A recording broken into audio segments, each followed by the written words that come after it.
देव की जय। बंदी छोड़ कबीर परमेश्वर जी की जय।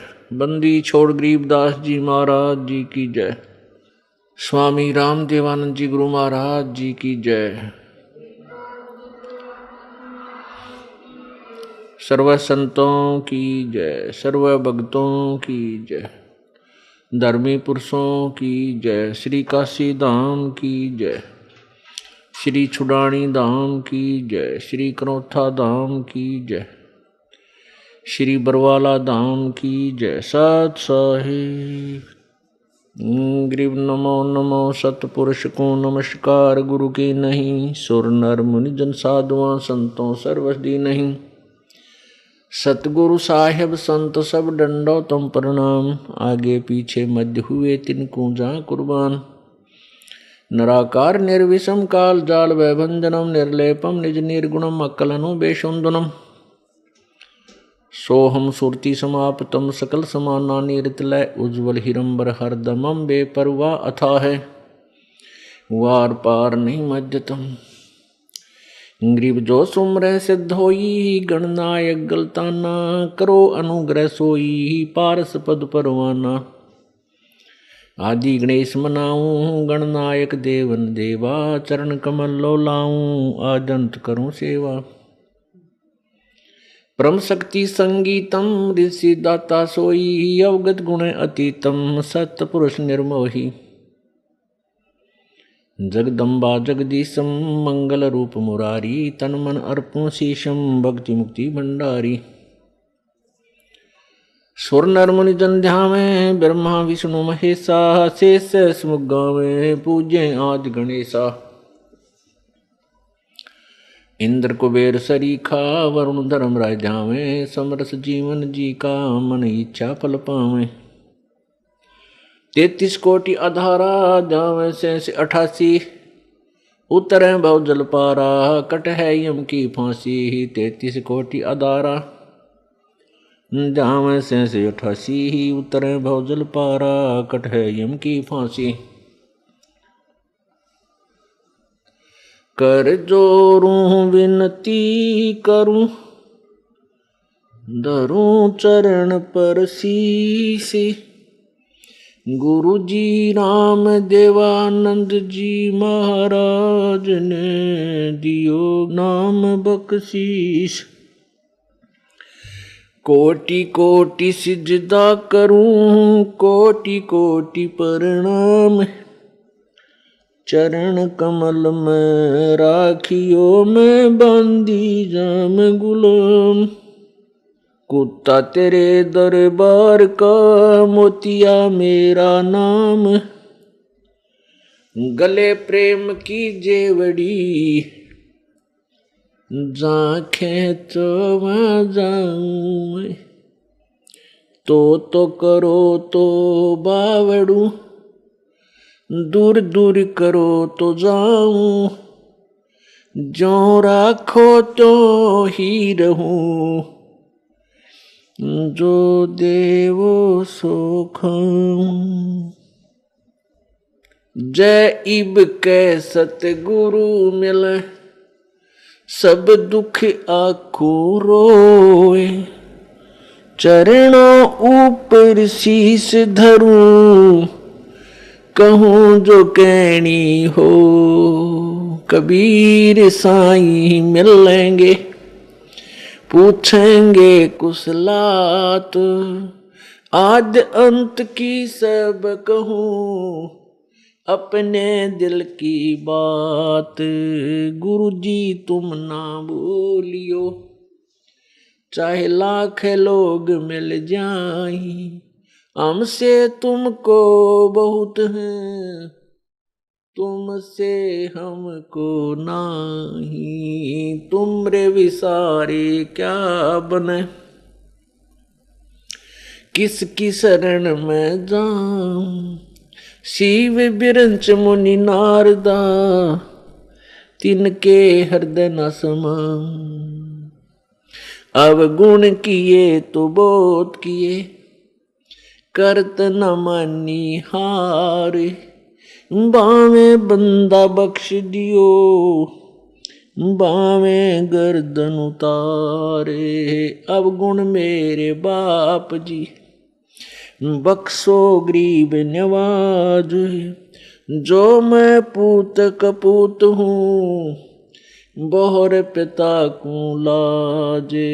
मैं अपराधी जन्म का नक्सिक भरे विकार। तुम दाता दुख भंजना मेरी करो संवार। बंदे तू कर बंदगी जय चावे दीदार। अवसर मानुष जन्म का भाई मिले न बारंबार। मानुष जन्म पाए कर नहीं रटे हरि नाम। जैसे कुआ जल बिना बनवाया किस काम। कबीर नौबत आपनी 10 दिन लेहो बजाए। ये पर पटन ये गली बहुर न देखो आए। कबीर जिन कै नौबत बाजती मंगल बंदते बार। एक हरि के नाम बिना वो गए जन्म सब हारे। कबीर सातों शब्द जो बाजते घर घर होते राग। ते मंदिर खाली पड़े इब बसन लागे काग। कबीर थोड़ा जीवना मांडे बहुत मंडाण। सब ही उबा पंथ सिर ये राव रंक सुल्तानी। कबीर एक दिन ऐसा होएगा सबसे पड़े बिछोए। राजा राणा राव रंक भाई सावधान क्यों न होवे। कबीर उजड़ खेड़े ठीकरी गड़गड़ गए कुमार। वो रावण सरीखे चले गए भाई लंका के सिकदार। कबीर ऊंचा दिसे धौल हरा मांडी चीती पोल। एक हरि के नाम बिना ये जम मारेगा रोल। कबीर ऊंचा मंदिर मैड़ियाँ चूना कली ढुलाए। एक हरि के नाम बिना भाई तद पर ले जावे। परमेश्वर बंदी छोड़ कबीर परमेश्वर जी हम काल जाल में फंसी हुई भोली आत्माओं को अपने सूक्ष्म वेद द्वारा अपनी उस सच्चिदानंद घन ब्रह्म की वाणी द्वारा हमें सावधान कर रहे हैं। हमें यथार्थता की तरफ ले जाना चाहते हैं कि हे भोली आत्माओं, आप जिस लोक में रह रहे हो ये तो तेरा लोक नहीं है। ये तेरा रहने का स्थान नहीं है, तेरा मूल ठिकाना नहीं है। जिस वस्तु को तुम अपनी मान बैठे हो ये आपकी नहीं है।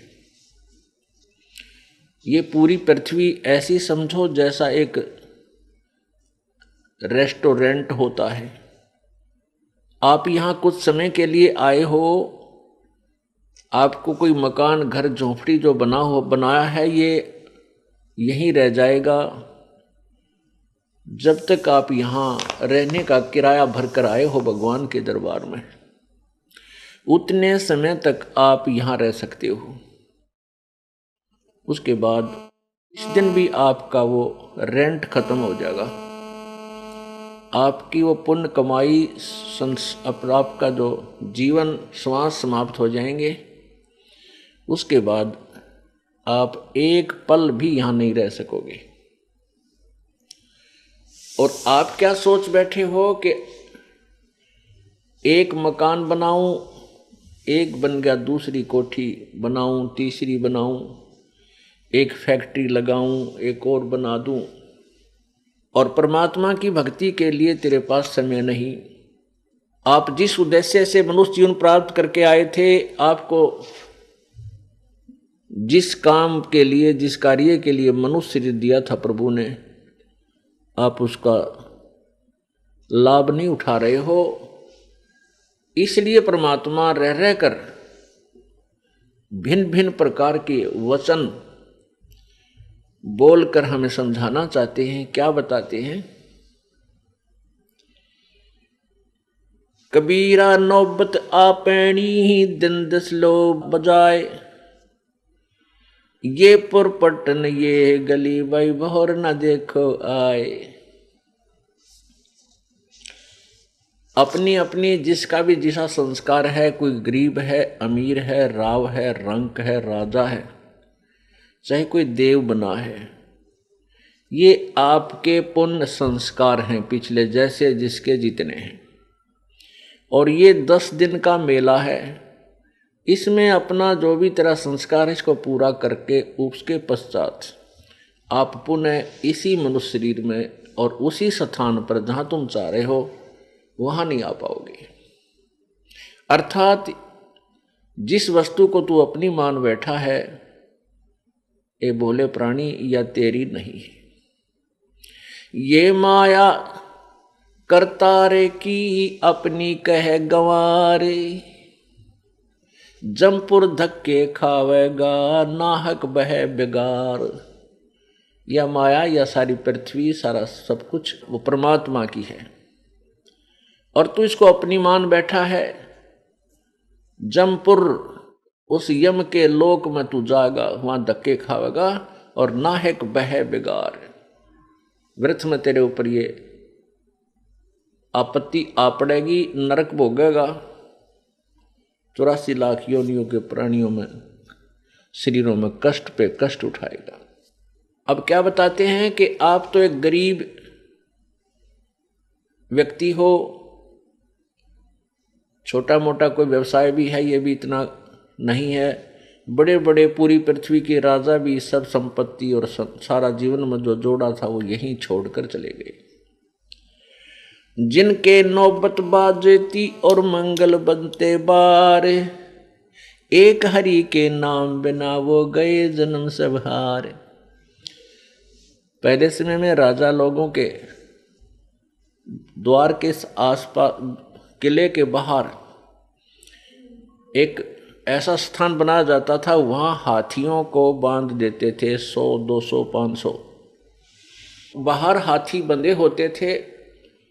उनसे राजा की शक्ति का प्रदर्शन होता था कि ये राजा कितना शक्तिशाली है, जो 500 हाथियों को रखे हुए है, 500 हाथियों को पाल रहा है। तो परमात्मा कहते हैं ये शोभा उस राजा ने जो बनाई थी, मैंगल बोलते हाथी को, बार माने अपने बारने आगे द्वार पे। जिनके नौबत बाजती, बाजे बाजा करते हैं, और मैंगल माने हाथी बंधते बार, द्वार के आगे हाथी बन जा करते हैं। एक हरि के नाम बिना वो गए जन्म सब हारे। परमात्मा की भक्ति ना करके अपने मनुष्य जीवन को बर्बाद करके चले गए। काया तेरी है नहीं, ये माया कहां से हुई, चरण कमल में ध्यान रखो इन दोनों को खोए। जब तेरा शरीर ही नहीं है, तेरे साथ नहीं जाएगा, इसको यहीं अंतिम संस्कार कर दिया जाएगा, तो बोले प्राणी इस माया को तू अपनी कैसे मान बैठा। इसका क्या समाधान बताते हैं? चरण कमल में ध्यान रख, इन दोनों ने खोए। यानी पर अपने गुरुदेव ने जो तुझे मार्ग बताया है आत्म कल्याण का, उसी के आदेशानुसार अपना जीवन निर्वाह कर, जीवन सफर पर चल, फिर तेरा छुटकारा निश्चित हो जाएगा। सातों शब्द जो बाजते घर घर होते राग, वो मंदिर खाली पड़े इब बसन लगे काग। उन राजाओं के महलों में जहां पर बड़े मनोरंजन के कार्य हुआ करते थे, और आज वो मंदिर, वो महल खाली पड़े हैं, उनमें काग बोल रहे हैं। आपने देखा होगा जगह जगह गांव में, कुछ गांव में ऐसा है, कुछ नवाबों की पुरानी हवेलियां, महल खंडर हुए पड़े हैं। लाल किला जिसको बनाने में पांडवों ने कितना मेहनत किया था, वो कहाँ गए पांडव, और वो किला यहीं पड़ा है। कबीरा थोड़ा जीवना ये मांडे बहुत मंडान, सभी उबा पंथ सरिये राव रंग सुल्तान। परमेश्वर कहते हैं कि जीवन तो तेरा सीमित है, कोई 10 वर्ष जीवा है, कोई 20 वर्ष, कोई 50 वर्ष, कोई 5 वर्ष, कोई 60 वर्ष, कोई मैक्सिमम 100 वर्ष ला ले। आज जो बुजुर्ग माई और बाई 70-80 वर्ष के हो चुके हैं, उनसे बात करके देखो कि आपके जीवन का अनुभव बताइए। आपको आज 80 वर्ष पूरे हो चुके हैं, आपको कैसा लगता है? कितना समय लगता है आपको? वो कहता है ऐसा लगा है जैसे कल की बात है। 80 वर्ष ऐसे चले गए चुटकी में। और शेष कितने जीवन की आशा है? 20 वर्ष और, यानी 100 वर्ष मैक्सिमम मानकर चले। और आशाएं कितनी हैं? माल गाड़ी में नहीं चले, इतनी इच्छाएं अभी शेष है। क्या कहते हैं? आया बुढ़ापा बैरी, पड़ी परिवार में ममता गैरी। आया बुढ़ापा बैरी, पड़ी परिवार में ममता गैरी। पोता ब्यालो या मन में रैरी, हेली करवा जो खड़ी, रहेली करवा जो खड़ी। हेर नर दोख दोख लुट गया आगी अंत घड़ी। बुढ़ापे में क्या सोचा है बुजुर्ग? देखो पोता पोती हुए पाछे बच्चे सारा कमांड संभाल लेते हैं और उसके पास कुछ नहीं रहता, केवल आशाएं इच्छाएं रह जाती हैं। तो क्या सोचता हो बूढ़ा कि भगवान पोता ब्याह लो, ये पोता मेरा ब्याह आ जाए मेरी आंखों के सामने, बस आनंद काया हो जाए, और एक हवेली बना दूं, वर्तमान के शब्दों में कोठी, एक कोठी और बना दूं। और उस बुढ़े की कोई सुने नहीं, ना बालक माने ना पोते सुने, पर उसकी अपनी वह सेक चिल्ली वाली कामना खत्म नहीं होती। तो जिसके पास भक्ति नहीं है, भगवान का नाम नहीं है, उसका बुढ़ापा उसके लिए दुश्मन, और जिसके पास भक्ति है उसके लिए उसका बुढ़ापा मित्र बन जाएगा। क्योंकि बच्चों को सलाह बड़े बुजुर्ग तब तक देते हैं जब तक वो खुद सोचन समझन योग्य नहीं होते। और ये भी हमें भगवान के तत्व ज्ञान से ये भी हमें पता चल जाता है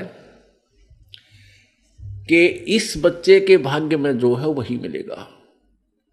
ना तेरे चीचू करने तक वो कंपत्ति होगा और ना ही किसी और तरीके से। हाँ, तरीका एक है कि ये बच्चा तेरे वाला यदि भगवान से जुड़ जावे तो परमात्मा फिर इसकी आपत्तियों को हल्का करने लग जाएगा। ऐसा हो जाता है तो उसका तो बुढ़ापा कति स्वर्ग बन गया। ऐसा नहीं भी होता है, बच्चे नहीं भी मानते हैं, तो इस ज्ञान को आधार बना ले। अपनी भक्ति में बाधा नहीं आने दे। बच्चे युवा हो जाते हैं और बाल बच्चेदार हो जाते हैं तो वो बालक नहीं रहते, वो बहुत सोच समझ के कदम उठाते हैं। लेकिन बुजुर्ग ने सोचा है बूढ़ा कि यू नाश करेगा, बस यू यहाँ काम बिगाड़ेगा, मेरी मानता नहीं।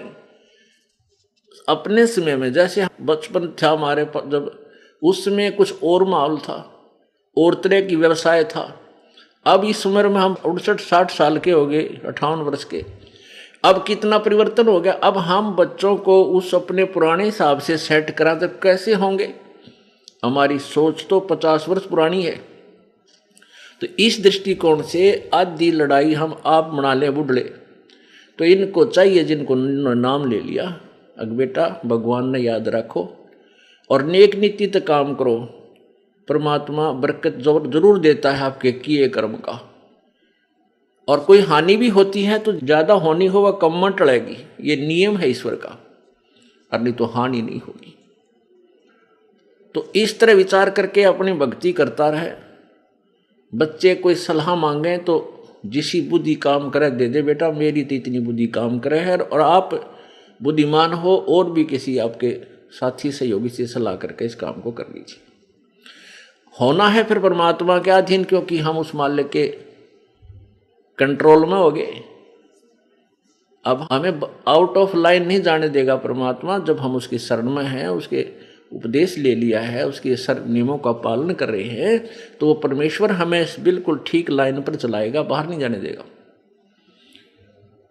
इसलिए बूढ़ा बुजुर्ग जो है अपने उस बुढ़ापे को फिर बहुत आसानी से पूरा कर जाएगा। नहीं तो ये शत्रु है, आया बुढ़ापा बैरी।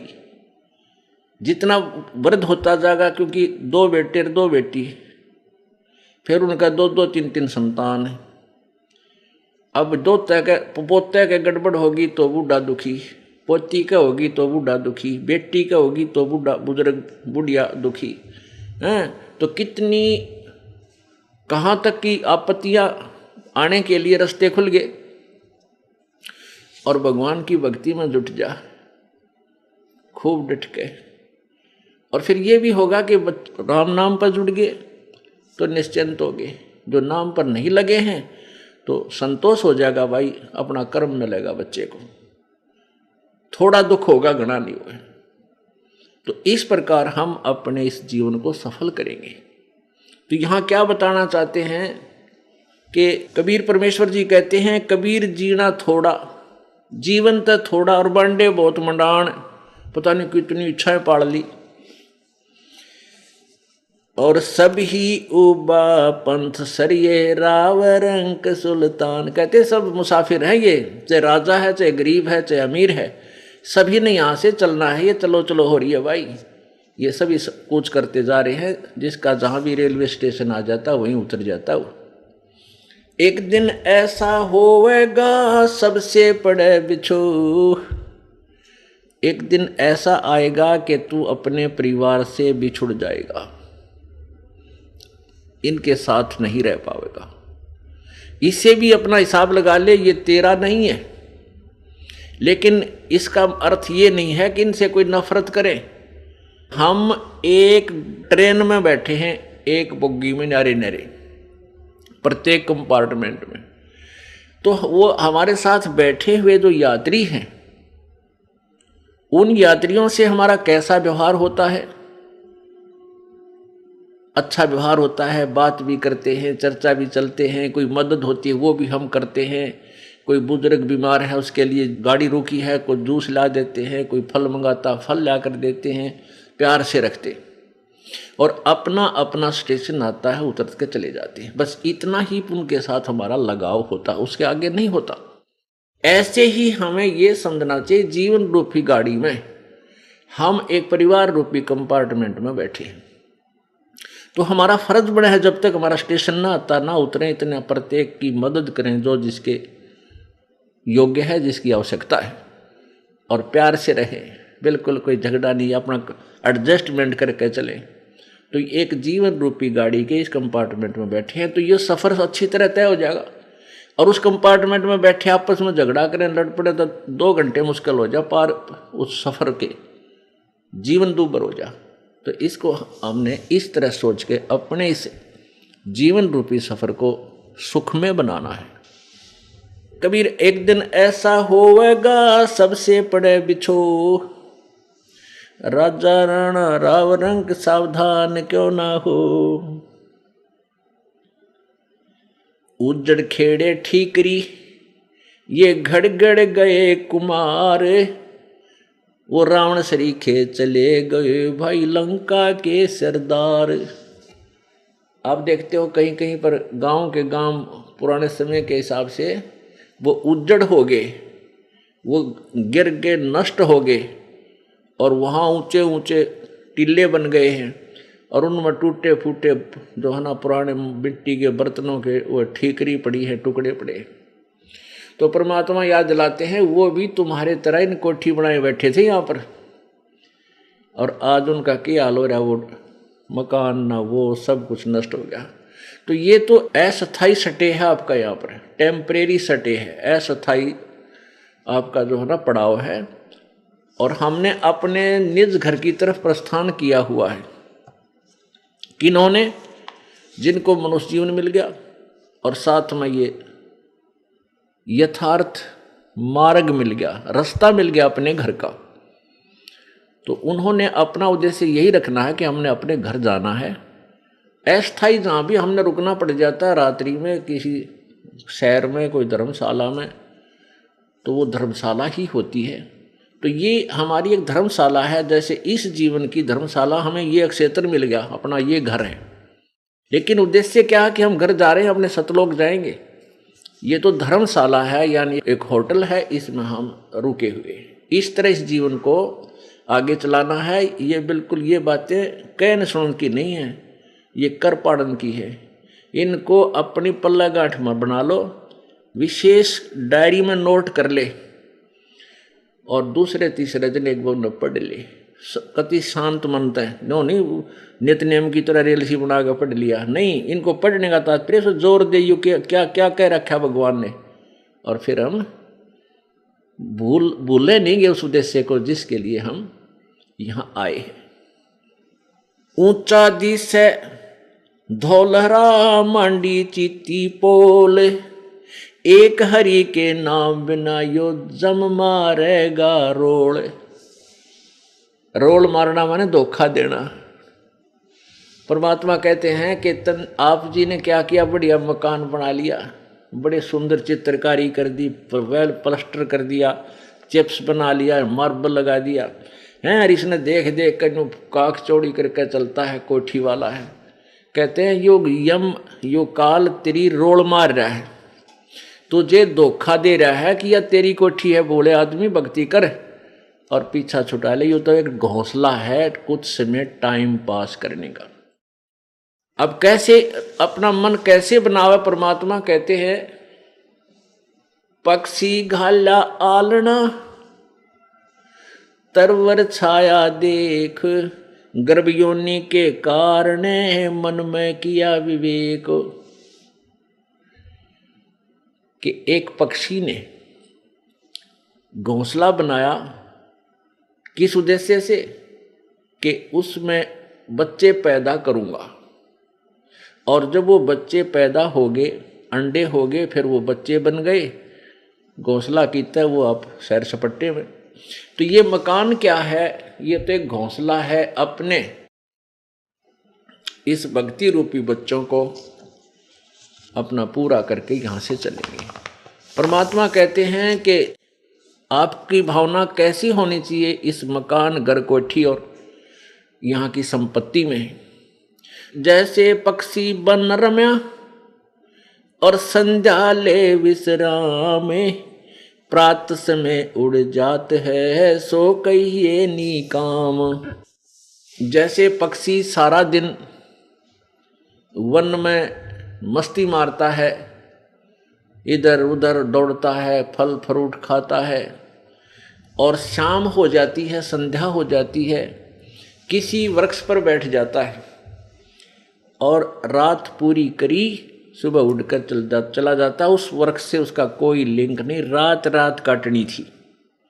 तो ये आपका एक जीवन जो है समझ लो एक रात्रि है। आपने यहाँ अपनी या रात पूरी करनी है, सुबह उठते ही। सुबह कब होगा? जब जीवन छूट जाएगा तो फिर चले जाएंगे, यहाँ इधर ध्यान नहीं रहेगा, हमारी इच्छा नहीं। इच्छा कब ना रहेगी? उस समय नहीं रहेगी जब हमें अपना अगले ठिकाने का 100% विश्वास हो जाएगा कि जो साधना जो भक्ति में कर रहा हूँ ये मुझे वहाँ स्थान देगी। फिर इधर झांक कर नहीं देखेंगे चाहे 6 कोठी हो तेरी, इसमें इच्छा नहीं रहेगी। ये एक विधि है परमात्मा के पास जाने की। और जब तक इच्छा मरेगी नहीं पार तो नहीं हो सकते, लेकिन जैसी भक्ति आपने कर्म की है इनका फल अवश्य मिलेगा। तो वो फल जैसे आप भक्ति कर रहे हो ठीक ढंग से लगे भी हो और इच्छा मरी नहीं, अंत समय में या जैसे भी आप भावना जरूर रहेगी। ये तो पहले मर के देखना पड़ेगा हमने। कैसे मर के देखना पड़ेगा? जीवित मर के। जीवित कैसे मरना है? जैसे आप काम छोड़, आप यहां आते हो भक्ति परमात्मा की सत्संग सुनने के लिए, तो एक विचार बना हुआ मन में कि इस जीवन का सफर, इस जीवन का एंड, अंत ना जाने कहाँ हो जा। परमात्मा की वाणी है,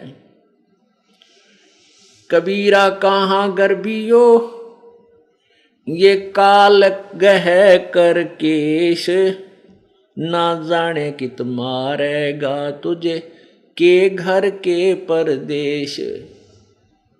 इस बात ने याद रखे कि ना जाने ये काल तेरे बाल पकड़ के खींच कर ले जाएगा, और ना बेरा कित मारेगा परदेश में या घर मरेगा, नो बिना बेरा तेरी मृत्यु कहाँ होगी।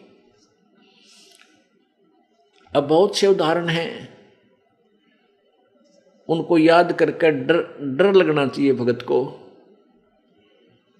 अब ताजे ताजे उदाहरण बहुत हैं इस तरह की जो मृत्यु होती है। हरियाणा के 2 कैबिनेट मिनिस्टर थे अभी 4 वर्ष पहले, 4.5 वर्ष पहले, और शपथ लिया उन्हें भी मेरे ख्याल 10 से 5 दिन हुए थे, और बहुत पैसे वाले थे, और एक मिनिस्टर और उसकी क्या तमन्नाएं थी, एक ही हेलीकॉप्टर में दोनों की मृत्यु होगी। अब आगे क्या हुआ वो तो प्रभु जाने। उसके बाद अभी तुरंत मध्य प्रदेश के एक, वो आंध्र प्रदेश के मुख्यमंत्री जी हेलीकॉप्टर में पता नहीं कहाँ मृत्यु हुई, और 3 दिन के बाद उनकी के शव का पता लगा वो वहाँ पड़ा है। तो पुण्यात्माओं, इसको अब भक्तों को ये नो जीवित मरना पड़ेगा कि आप जब सत्संग या भक्ति की तरफ चलते हो, भगवान का भजन करना चाहते हो, तो जीवित मरना होगा। आप जब सत्संग की तरफ चलते हो, गुरुदेव के यहाँ आते हो 1 दिन 2 दिन के लिए, तो आपसे घर उस समय छूटेगा जब आप जीवित मर जाओगे। ये सोच लेना कि आज मैं मर गया और 2 दिन के लिए आपकी मृत्यु, मान लीजिए मृत्यु तो होनी है, ये तो अंडरस्टूड है, यूनिवर्सल ट्रूथ है, ये तो बिल्कुल सच्चाई है, मृत्यु होगी। और इसका ये भी नहीं पता कब हो जाए, और यदि भक्ति पूरी ना हुई, हम धर्म कर्म कोई बना नहीं, तो वो जीवन व्यर्थ गया, चाहे लाख वर्ष जी ले। तो ये सोच ले कि भी आज मैं 2 दिन खातिर मर गया। अगर परमानेंट मर जावा, सदा के लिए मर गया, मृत्यु होगी, तो फिर कौन करेगा उस काम को जिसके लिए तो भक्ति नहीं छोड़ना चाहता। ये सोचता है कि मेरा कार्य बिगड़ जाएगा, मुझे हानि हो जाएगी, और परमानेंट मर गया, फिर क्या होगा? फिर तो उसको आके संभाल ही नहीं सकता। 2 दिन के लिए मर ले, मर गया मतलब भाई चलो, चाहे कुछ भी नुकसान हो पीछे, और वापस आकर के उस नुकसान जो हो, वैसे तो परमात्मा नहीं होने दिया करते, जब दृढ़ विश्वास होगा आप खड़े हो जाएंगे, आपके घर के सारे काम को संभालेंगे। परंतु आप ये सोच कर चलो कि आज मेरी मृत्यु होगी, 2 दिन मर गया मैं, 3 दिन के लिए मर गया, तो वापस आकर कम से कम उस बिगड़े हुए ने फिर ठीक तो कर लेंगे, और फिर साथ भगवान की पावर होगी, भगवान की शक्ति हमारे साथ होगी, तो वो और शीघ्र ठीक होगा। आपको मान ले 10,000 का नुकसान हो गया, और जब भगवान पर विश्वास है और भक्ति मार्ग पर आप दृढ़ हो, आपके मन मानो 50,000 का लाभ कर दिया भगवान। तो इसीलिए तो परमात्मा की तलाश करते हैं। और जब परमात्मा मारे कैसा घसियारा हो, तो फिर उसने क्यों तलाश करें? क्या हो सकता है फिर उसके पीछे दौड़ धूप करने की?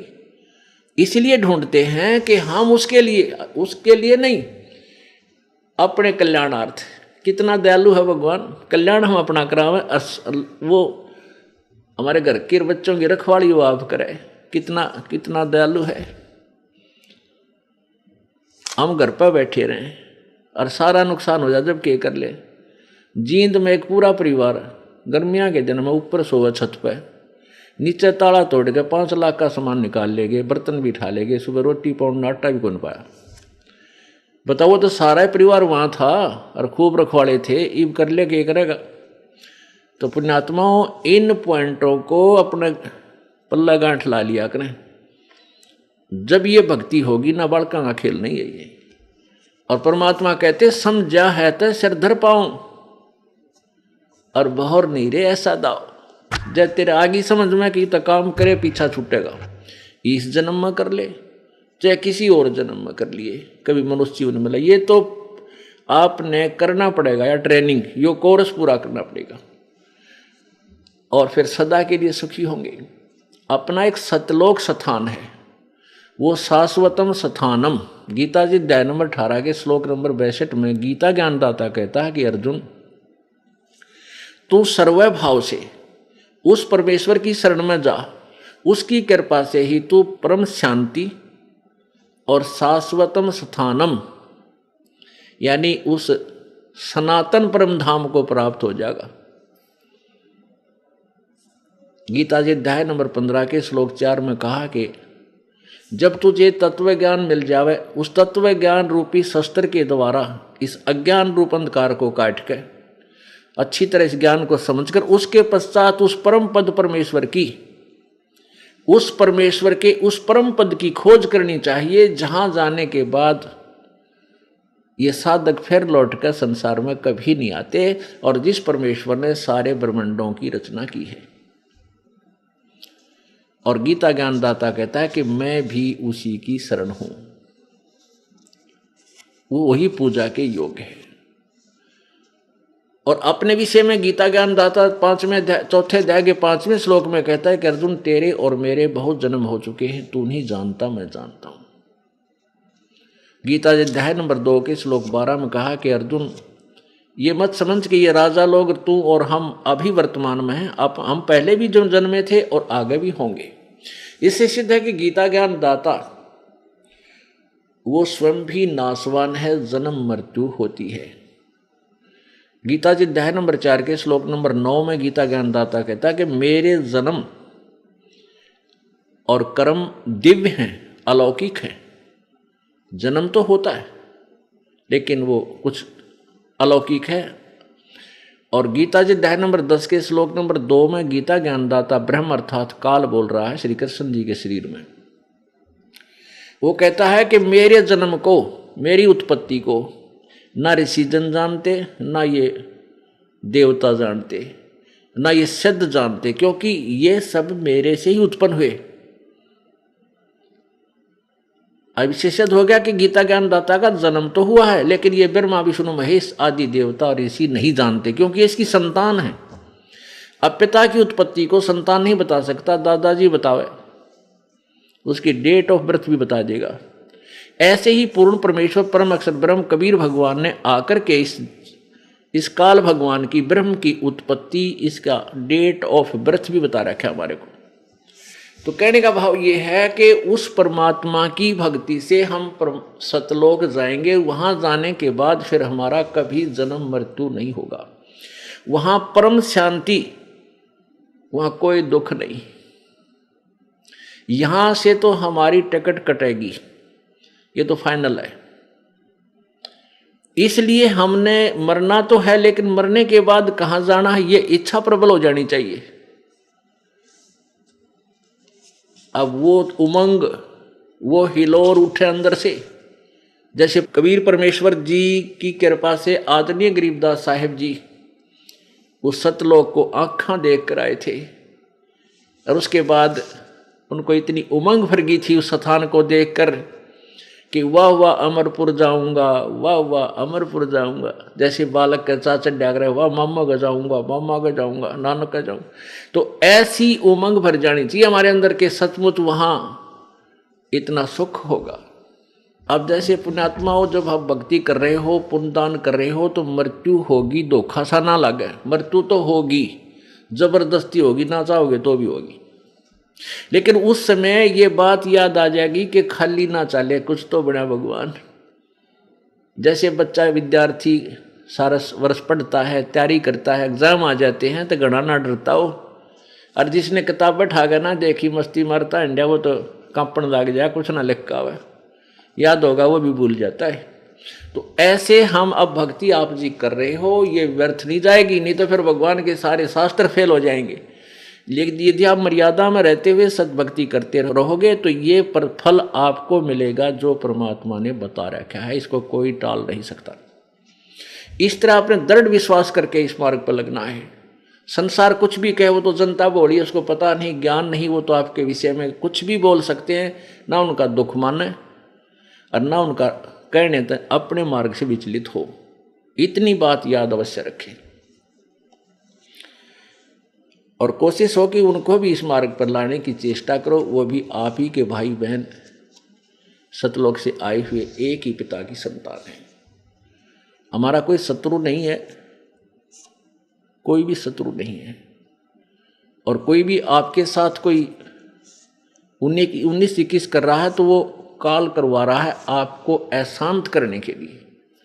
तो ठीक है, अपना बचाव अवश्य करे, किसी तरीके से वो अपना बचाव करे और भक्ति करता रहे। उसको शत्रु वाले दृष्टिकोण से ना देख करके एक पागल कुत्ता समझ ले। अगर पागल कुत्ते से कैसे बचा जाता है वो सारे तरीके अपनाए रखे, बस इतनी सी बात। अब क्या बताते हैं, ऊंचा दिसे धौलरा ये मांडी चीती पोले, एक हरि के नाम बिना यो जम मारेगा रोल। यो काल रोल मार रहा तुम्हारी, तुमने बहका रहा है, मूर्ख बना रहा है, तुम्हारे साथ धोखा कर रहा है। ये बढ़िया बढ़िया कोठी तेरी, ये बेटी तेरी, या कार तेरी, नहीं, तेरा तो अपना शरीर भी नहीं है।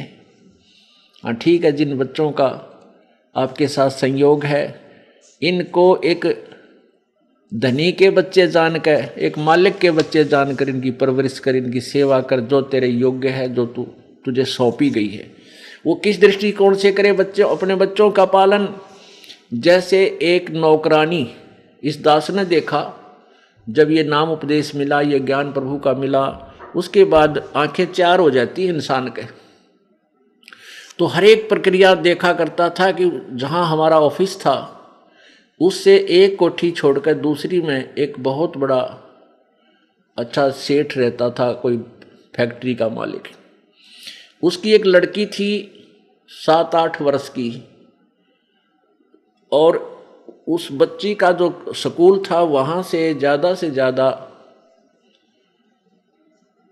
यानी 5-10 किले दूर होगा, 2000 फुट की दूरी पे। तो एक नौकरानी रखी हुई थी स्पेशल उसी लड़की के लिए। वो उसको खाना बनाती थी, उसकी इच्छा अनुसार जो भी वो चाहती थी वो खिलाती पिलाती थी, नहवाती धोवाती थी, और उसको कपड़े पहनाकर स्कूल की ड्रेस, और उसको वहाँ छोड़ कर आती थी और छुट्टी होते ही लेकर आती थी। गर्मियों के दिनों में वो क्या करती थी, वो नौकरानी एक छोटी सी छतरी लेकर के उस बेटी पर, उस बच्ची पर तो छाया रखती थी और स्वयं धूप में चलती थी,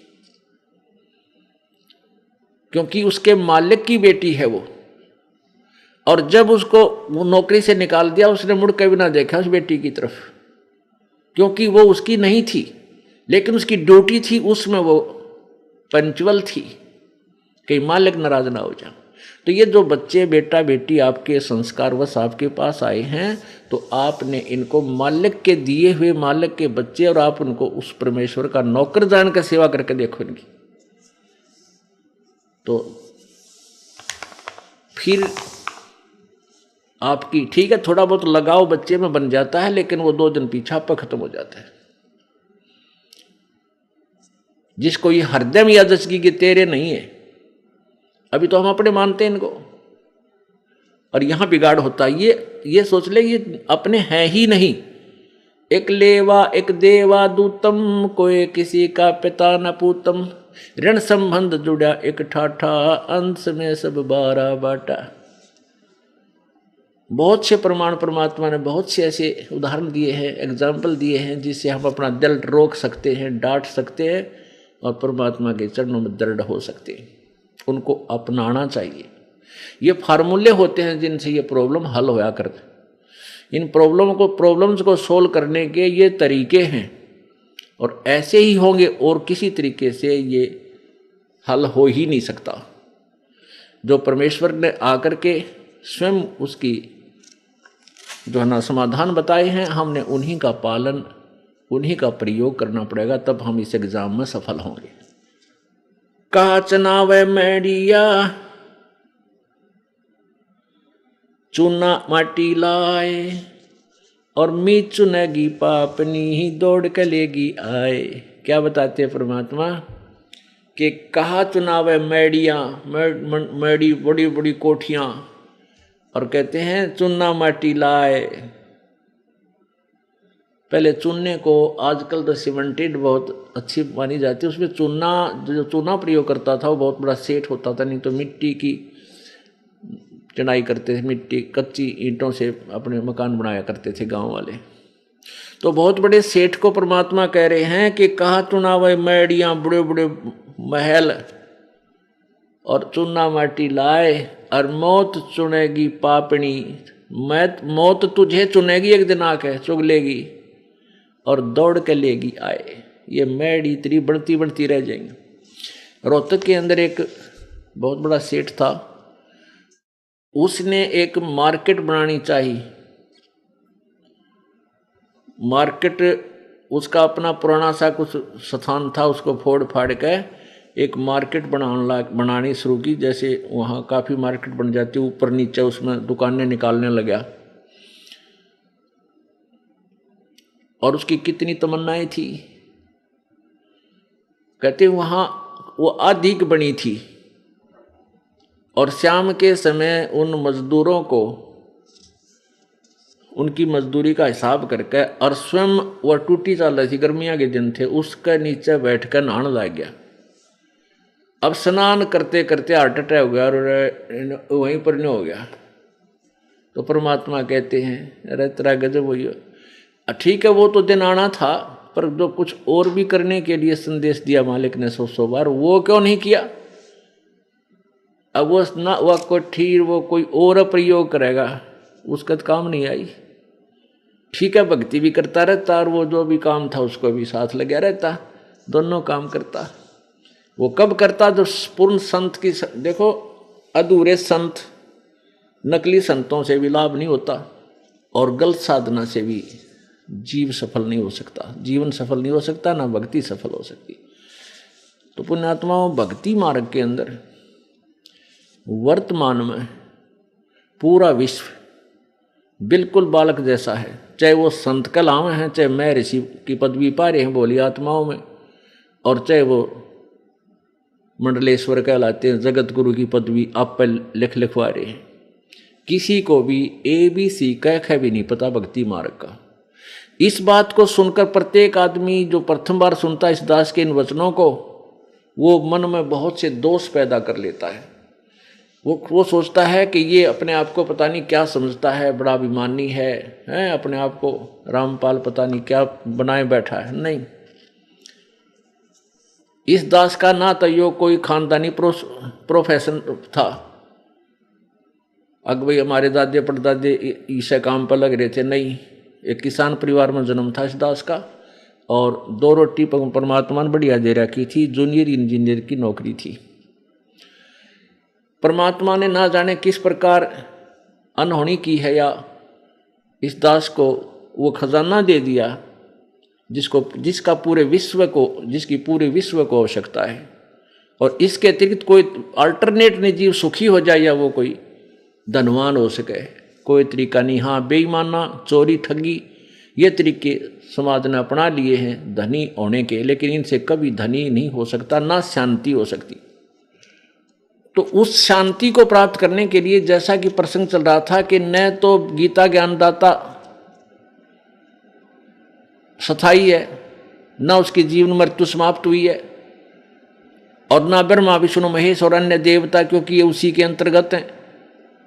उनको भी नहीं ज्ञान है यथार्थ भक्ति मार्ग का, इसलिए वो भी शाश्वत स्थान को प्राप्त नहीं कर सकते। और इस दास को ज्ञान हुआ उस परम अक्षर ब्रह्म का, पूर्ण परमात्मा की भक्ति का।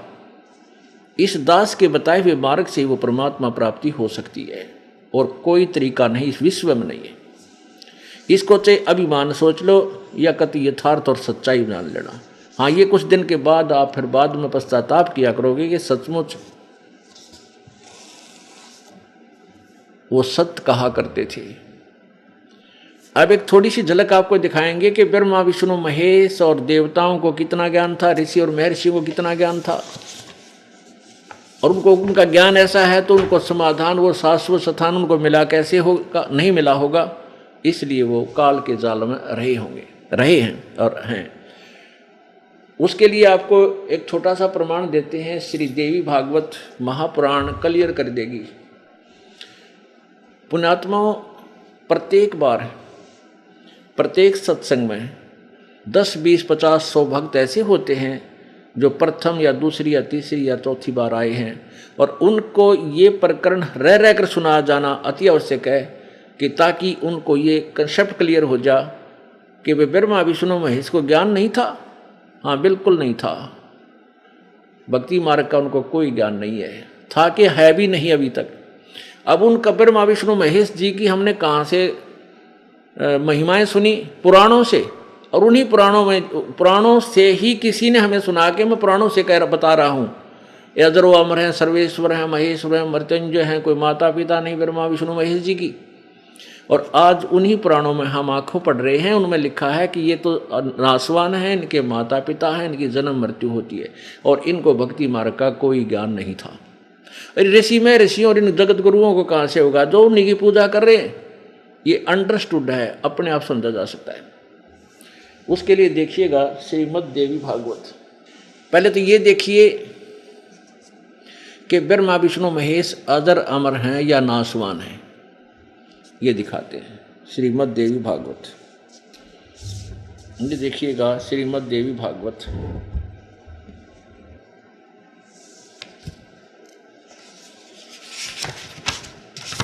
श्रीमद् देवी भागवत। संपादक है हनुमान प्रसाद पोदार चिमन लाल गोस्वामी। कहाँ से प्रकाशित है? प्रकाशक एवं मुद्रक हैं गीता प्रेस गोरखपुर, गोविंद भवन कार्यालय कोलकाता का संस्थान। अब इसके 123 पृष्ठ पर यह क्लियर हो जाएगा कि ये नासवान है ब्रह्मा विष्णु महेश जी, अविनाशी नहीं है। ये देखिए तीसरा स्कंद, ये है स्कंद तीसरा और संक्षिप्त देवी भागवत। इसके प्रश्न नंबर 123 पर यहाँ क्या लिखा है? तुम शुद्ध स्वरूपा हो, तुम शुद्ध स्वरूपा हो, यह संसार तुम ही से उद्भासित हो रहा है। विष्णु जी कह रहे हैं मैं ब्रह्मा और शंकर आम सभी तुम्हारी कृपा से विद्यमान हैं। हमारा आविर्भाव अर्थात जन्म और तिरोभाव अर्थात मृत्यु होता है। हमारा तो जन्म और मृत्यु हुआ करता है, केवल तुम ही नित्य हो, जगत जननी हो, प्रकृति और सनातनी देवी हो। भगवान शंकर बोले देवी यदि महाभाग विष्णु तुम्ही से प्रकट हुए हैं तो उनके बाद उत्पन्न होने वाले ब्रह्मा भी तुम्हारे बालक हुए। फिर मैं तमोगुणी लीला करने वाला शंकर क्या तुम्हारी संतान नहीं हुआ? अर्थात मुझे भी उत्पन्न करने वाली तुम ही हो। देवी संपूर्ण संसार की सृष्टि करने में तुम बड़ी चतुर हो। इस संसार की सृष्टि स्थिति और संहार में तुम्हारे गुण सदा समर्थ हैं। उन्हीं तीनों गुणों से उत्पन्न हम, शंकर जी कह रहे हम ब्रह्मा विष्णु एवं शंकर नियमानुसार कार्य में तत्पर रहते हैं। अब इस उल्लेख से श्रीमद् देवी भागवत यानी दुर्गा पुराण के इस 123 पृष्ठ यानी तीसरे स्कंद में ये स्पष्ट हो गया। इसने 3 कंसेप्ट क्लियर कर दिए। एक तो श्री ब्रह्मा विष्णु महेश जी की जन्म मृत्यु होती है, ये अविनाशी नहीं है। दूसरा ये हो गया कि रजगुण ब्रह्मा है, सतगुण विष्णु, तमगुण शिव जी। ये एक एक ये रजगुण है, ये गुण युक्त है। रजगुण ब्रह्मा, सतगुण विष्णु, तमगुण शिव जी, और ये दुर्गा से उत्पन्न हुए, दुर्गा के बेटे हैं। अब जो प्रसंग था कि ब्रह्मा विष्णु महेश जी को आध्यात्मिक ज्ञान नहीं था, यानी तत्व ज्ञान नहीं था, वेद ज्ञान नहीं था,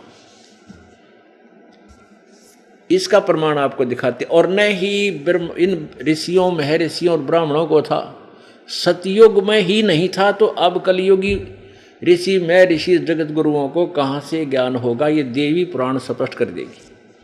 ये देखिएगा श्री देवी पुराण, ये वही श्रीमद् देवी भागवत है, यानी दुर्गा पुराण, गीता प्रेस गोरखपुर से प्रकाशित है। इसके वही हनुमान प्रसाद पोदार और चिमनलाल गोस्वामी, ये इनके संपादक हैं। ये वही गीता प्रेस गोरखपुर से प्रकाशित है। प्रकाशक एवं मुद्रक हैं गीता प्रेस गोरखपुर, गोविंद भवन कार्यालय कोलकाता का संस्थान। अब इसके 28 पृष्ठ पर हम देखते हैं, ब्रह्मा विष्णु नारद और व्यास जी, इन सब के ज्ञान का, इनको कितना ज्ञान था ये स्पष्ट हो जाएगा। ये देखिएगा, यह है प्रथम स्कंद, पहला स्कंद और प्रश्न नंबर 28। यहां देखिएगा,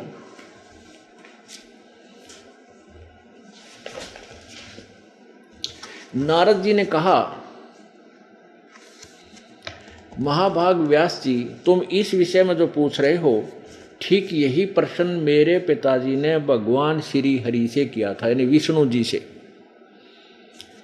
देवाधिदेव भगवान जगत के स्वामी हैं, लक्ष्मी जी उनकी सेवा में उपस्थित रहती हैं, दिव्य कौस्तुमणि उनकी शोभा बढ़ाती है, वे शंख चक्र गदा लिए रहते हैं, पीताम्बर धारण करते हैं, 4 भुजाएं हैं, वक्षस्थल पर श्री वत्स का चिन्ह चमकता रहता है, वे चराचर जगत के आश्रय दाता हैं।